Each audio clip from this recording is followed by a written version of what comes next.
Hey folks, and welcome back. Today we're diving into one of the most chilling abduction stories ever recorded, the Travis Walton case. Oh, absolutely. This one, it really sticks with you. It all unfolded on November 5th, 1975, deep within the Apache Sitgreaves National Forest in Arizona. Right, and that setting is important. This wasn't exactly downtown Phoenix. We're talking remote. Okay, let's unpack this. Picture this. Late afternoon, the sun's starting to dip. 7 loggers, their day of thinning trees for the U.S. Forest Service wrapping up, are heading home. Just a normal end to a workday, or so they thought. And then they see it, a golden disc, just hovering there above a pile of leftover timber, slash timber they called it. Their first thoughts were pretty mundane, weren't they? Like maybe a fire? Exactly. Maybe a forest fire reflecting the light, or even hunters setting something off. Something normal. Which makes sense. You try to fit the unusual into what you know. These were practical, working guys. Totally. But what they encountered defied any normal explanation pretty quickly. As they drew nearer, the object became clearer. A saucer shape, they said, maybe 15 to 20 feet across.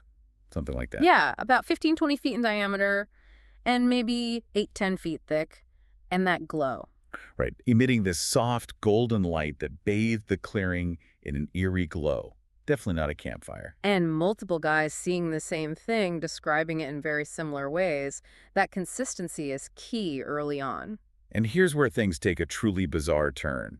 Despite the obvious apprehension of his crewmates yelling at him, 22-year-old Travis Walton made the impulsive decision to get out and approach this object. Yeah, just jumped out of the truck. You can almost picture the others shouting, "Travis, no!" What happened next is the very heart of this enduring mystery.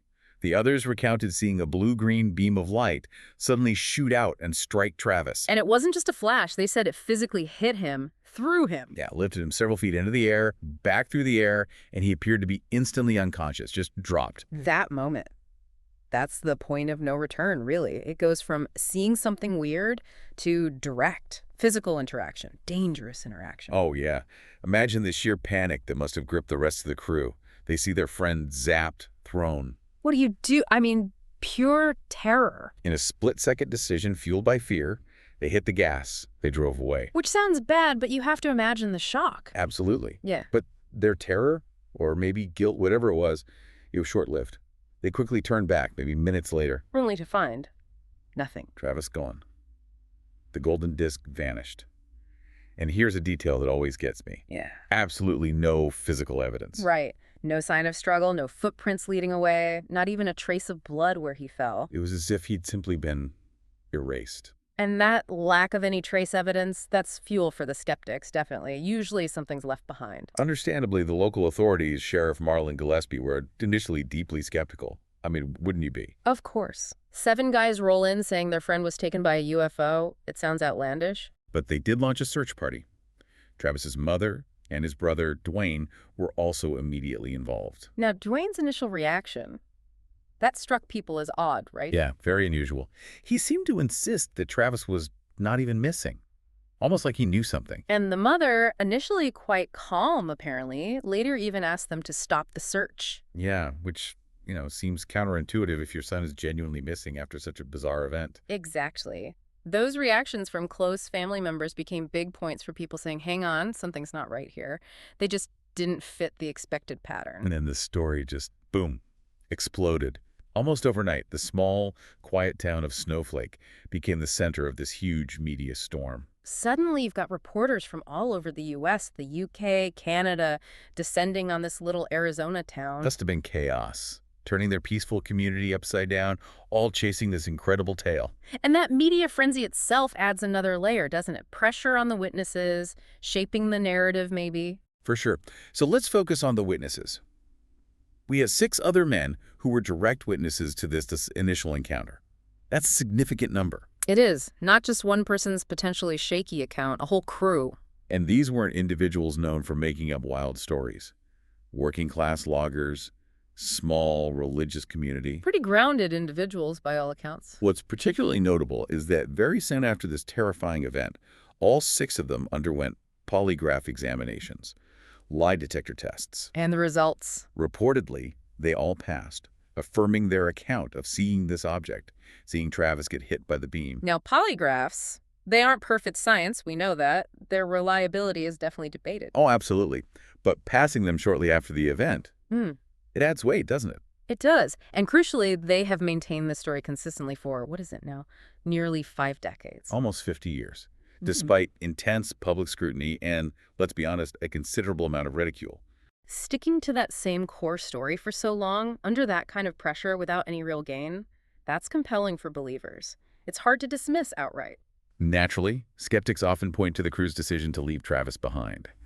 That's the big sticking point for many. How could they just drive off? It's a tough one to reconcile. However, the crew has consistently explained this as a pure panic response.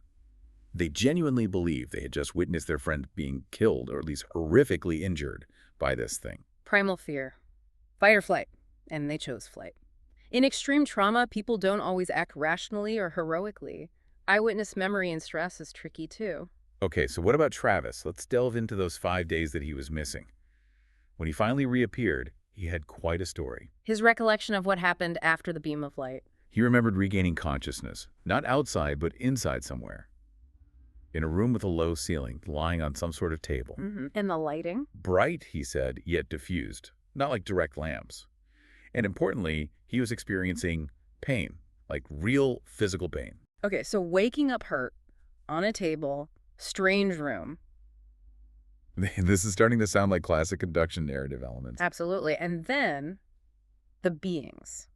He described who or what was in there with him. What do they look like? Approximately 4 to 5 feet tall, so quite short.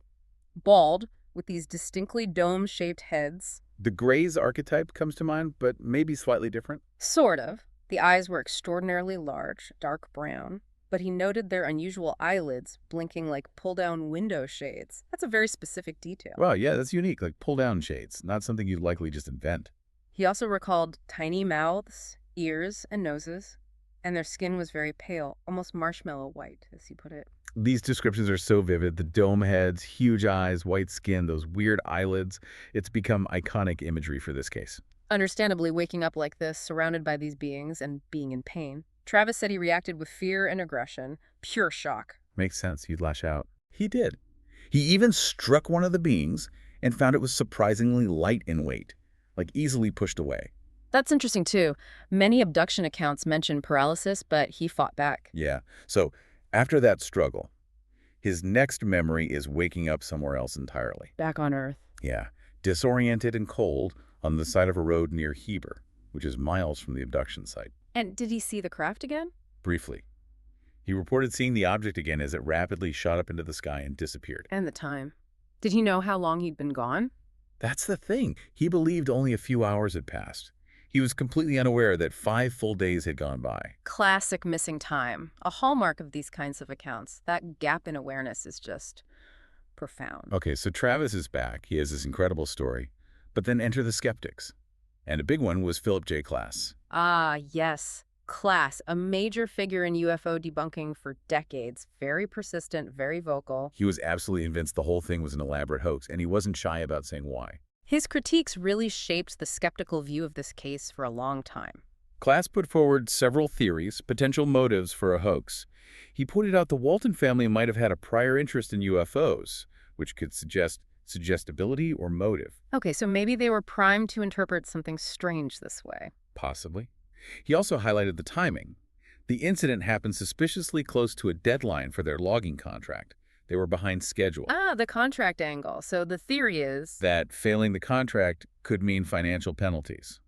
And an alien abduction. Well, that's a pretty good excuse, isn't it? An act of God, essentially. a convenient way out of a potentially costly problem, especially if, as reports suggested, they often struggle to meet deadlines. Klass also noted that a popular TV movie about the Betty and Barney Hill abduction had been broadcast just weeks before. Maybe inspiration. So the idea was perhaps in the air, culturally speaking. These are all plausible points for a skeptic to raise, definitely. The timing, the potential motive, the cultural context. And Klass hammered on the lack of physical evidence. No spaceship debris, no strange radiation, nothing concrete at the site or on Travis when he returned. Which is always a challenge for extraordinary claims. Where's the proof? Then there were those initial statements again.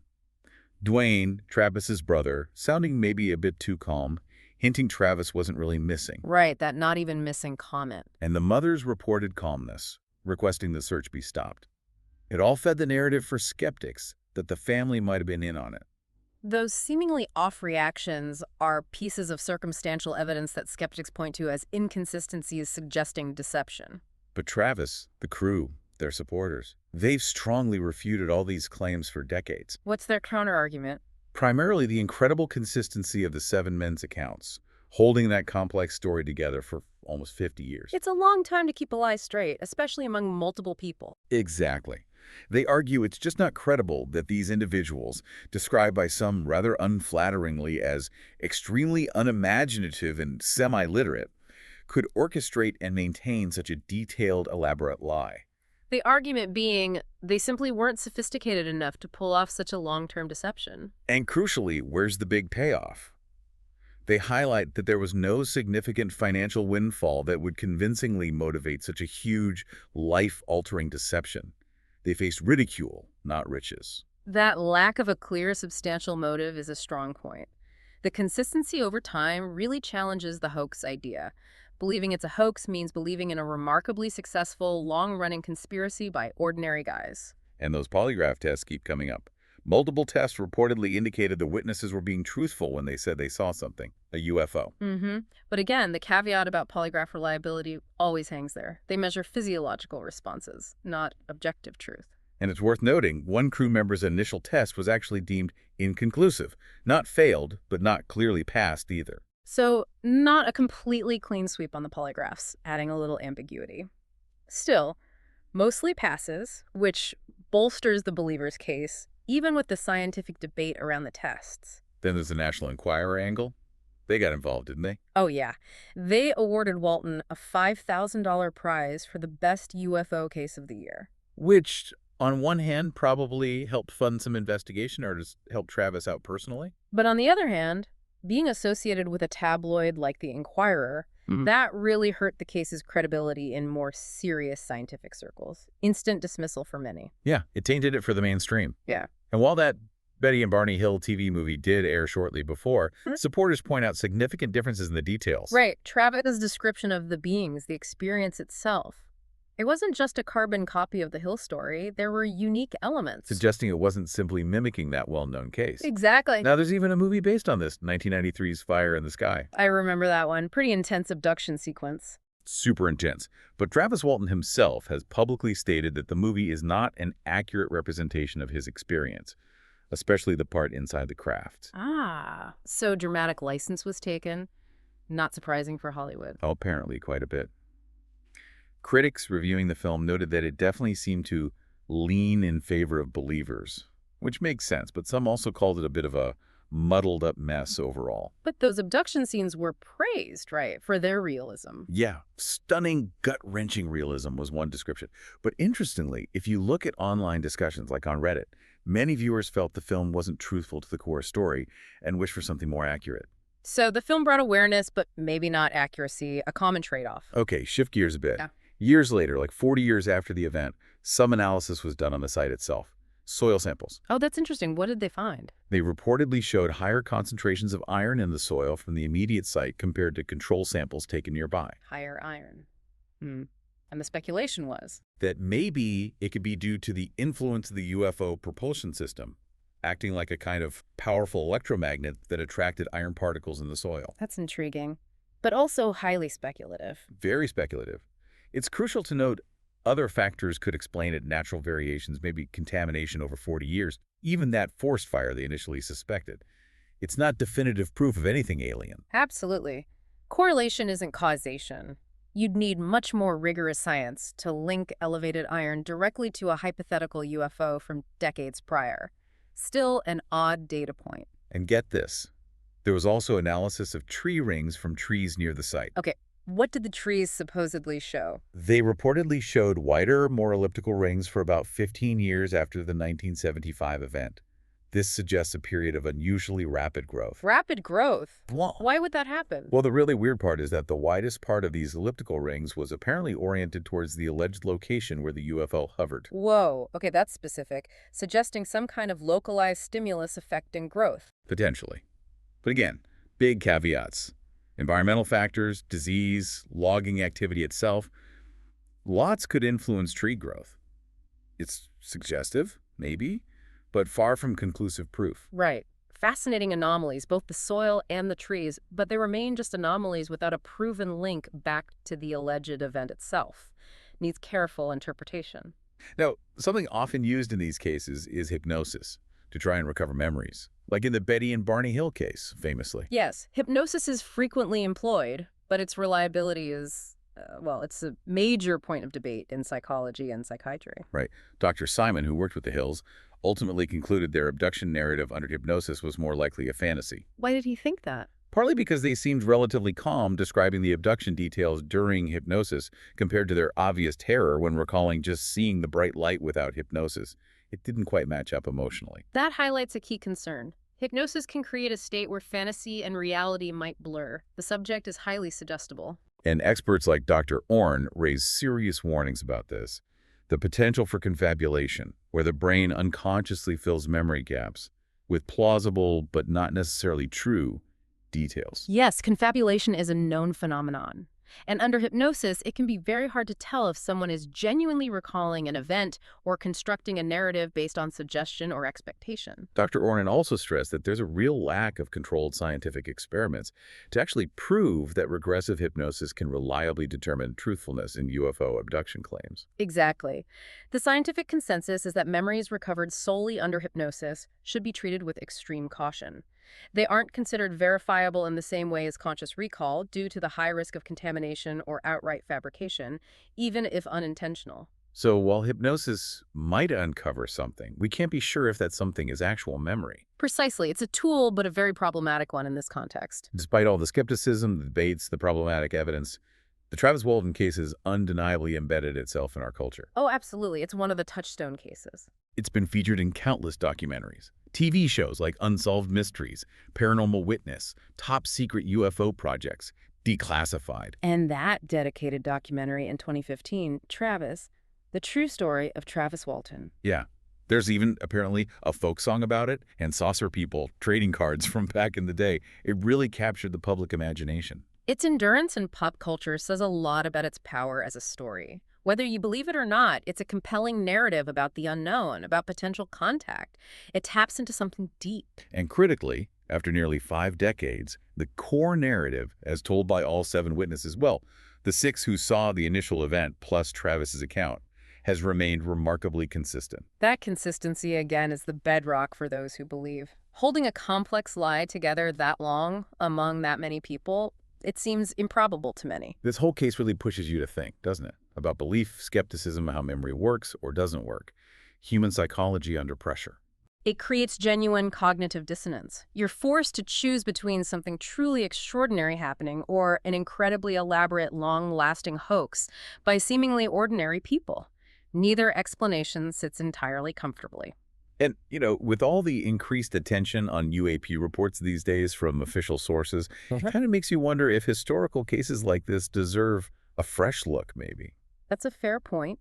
The current climate of taking UAP seriously, at least acknowledging unexplained phenomena, might allow for a re-examination of older cases without immediate dismissal.